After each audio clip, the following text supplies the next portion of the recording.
27वीं तरमीम या 26वीं तरमीम या फिर आगे होने वाली 28वीं तरमीम की आखिर ज़रूरत क्या है? मेरा ये ख़्याल है कि काफ़ी अरसे से हमारी जो हुकूमत के ऊंचे-ऊंचे ऐवान हैं, बिलख़ुसूस जो हुकूमत चला रहे हैं, उनमें ये ज़ोर शोर से बहस जारी है कि क्या पाकिस्तान का जो जमहूरी निज़ाम है, पाकिस्तान का जो आइन है, पाकिस्तान का जो मौजूदा ब्यूरोक्रेटिक सेटअप है, क्या ये डिलीवर कर रहा है या नहीं कर रहा डिलीवर। और अमूमी राय वहाँ यही पाई जाती है कि ये सिस्टम डिलीवर नहीं कर रहा। और जब वो उसकी वजूहात पर गौर करते हैं तो उन्हें ये नज़र आता है कि इस आइन के अंदर भी कुछ ऐसी मसाइल हैं और हमारे स्टाइल ऑफ गवर्नेंस के अंदर भी कुछ मसाइल हैं, कुछ सियासत है।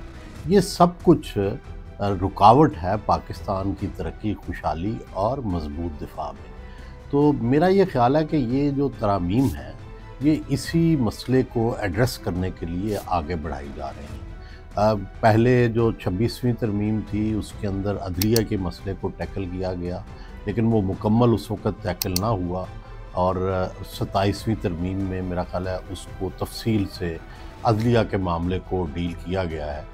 और डील करने का मकसद ये था कि अदलिया ने जो माजी में किया था, जिस तरह एक ज़माने में तो वो मुक़्तदरा की मर्ज़ी से मुंतख़ब हुकूमतों को भेजती रही, लेकिन फिर आहिस्ता आहिस्ता वो फ्रैंकनस्टाइन बन गई और उसने मुक़्तदरा को भी चैलेंज करना शुरू कर दिया और उसने पार्लियामेंट को भी चैलेंज करना शुरू कर दिया, वज़ीर-ए-आज़म घर भेजने शुरू कर दिए और जो है मुक़्तदरा उसको भी नोटिस भेजने शुरू कर दिए। ये वो वजह थी जिसकी वजह से 26वीं तरमीम और फिर 27वीं तरमीम में अदलिया जो है उसके अंदर ऊपर चेक एंड बैलेंस रखा गया है। और अब अदलिया जो है वो कोई ऐसे फैसले नहीं कर सकेगी कि जिससे जो सेटअप है मौजूदा या जो सेटअप मुक़्तदरा जो है उसको सजेस्ट करेगी, उसमें तब्दीलियाँ कर सके अपनी मर्ज़ी से। और आपने देखा कि कई 2 वज़ीर-ए-आज़म भेजे गए घर, जो कि कॉन्स्टिट्यूशन के बिल्कुल मुतहद नहीं थे। तो एक तरह से जजेस ने जो अपनी आइनी हदूद से तजावुज़ किया था, कभी तो उसका एहतसाब होना था, चाहे वो पार्लियामेंट कर लेती, चाहे वो कहीं और से हो जाता, तो वो होकर रहा।